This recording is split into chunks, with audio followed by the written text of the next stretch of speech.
Hey guys, Lego Empire bringing you guys another set review. I left the set review over there. 1 second.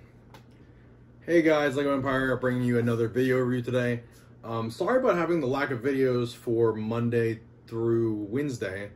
I actually had a couple things come up last weekend. I had a wedding to go to last weekend, and ultimately it really ate into my time that I had this week to make videos for you guys.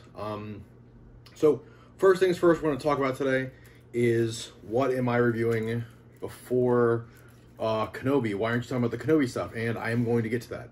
So I'm still going to work on the alt build for the Saber tank because I want to do that probably tomorrow.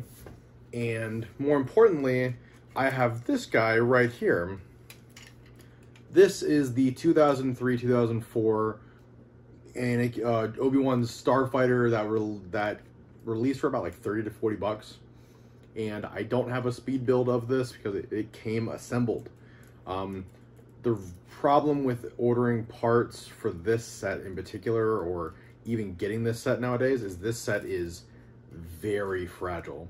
If you guys are not familiar with how these older sets actually work out, they are, for one, they're old. This set is nearly 20 years old. The biggest thing about this, actually, no, it's almost, I believe it's almost 20 years for Attack of the Clones, or it might be 20 years this year, because I know that it is the 20th anniversary of Attack of the Clones. However, I don't believe that means that it's going to be the 20th anniversary of Lego Star Wars.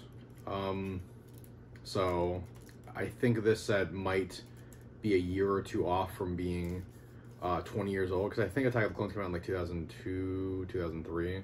And then I think this set came out in like 04, 05. So like we're a year or two off from this being 20 years, I think, for this set. I'll put the year it was released right here. So what do I think about this set? Well, back then they didn't have a lot of parts. As much as they do now. So for instance, the engine uses wheel wells from like Lego City Cars. They do have the imperials, the Republic logo here, Jesus. And back then they didn't have even flick fire missiles. They just have these guns in the front, which are a lot better comparatively to what we're getting this year. R4 also did not have his full body back then. He was just a head. And yeah, as you can probably see with the lighting here, I'm trying to do better with. This set is very dusty. And the problem with I could probably re-brick this and it'd probably be a lot more sturdy, or I can make modifications to it to make it better. The problem is these reddish, light reddish, dark reddish Republic pieces they used are very fragile. So if I try to remove these, I'm worried they will actually break. So unfortunately, there is nothing I can do besides dust this set the best I can. I may end up buying another one, whether it's I re-brick it and I put it together, or I leave it, you know, in like a bag somewhere and rebuild it later when I have a case that's glassed in. But even when they have these older sets, you can see here that the cockpit is not fully sealed, as you can see right here. The cockpit just comes off and that's it, and it goes back on. There is a small little control panel in here that, as well, I have this off, I'll show you. Just like that, it's really simple, can fit Obi-Wan. And if I put it back on here, it'll go back on. I gotta be careful though, because it is fragile.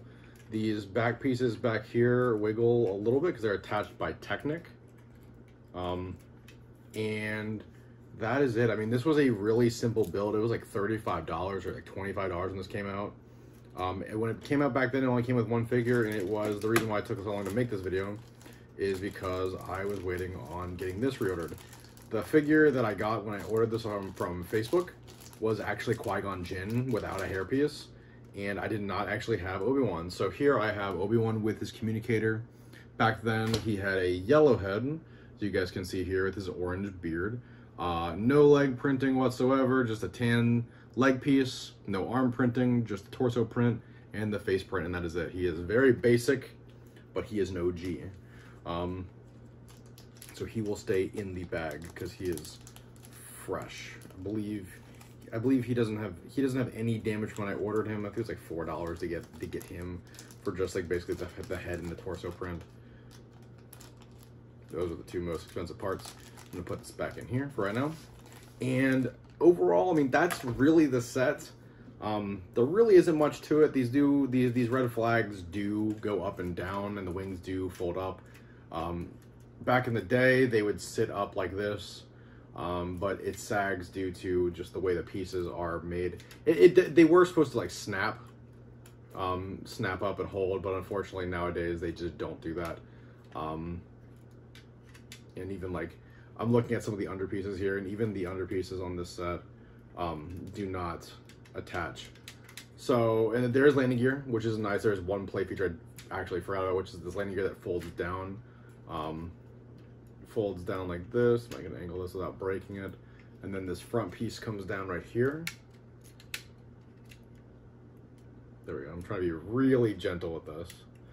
Really gentle, and you just, you know, just sits. It's a really good display piece. At the time, I believe when this came out, the gunship was out as well, and you could get Slave 1 as well, so you could recreate the chase with Boba Fett, or Jango Fett, Jesus. Jango, Boba, and Obi-Wan. And yeah, that's about it for the set. Let me know what you guys think down in the comments below. Do you think that this Jedi Starfighter is better or worse than the new one that's coming out in, you know, a little over 2 or 3 months? Would love to hear from you guys. Like always, I've been LEGO Empire. Don't forget to like, subscribe, and I will see you guys in the next one.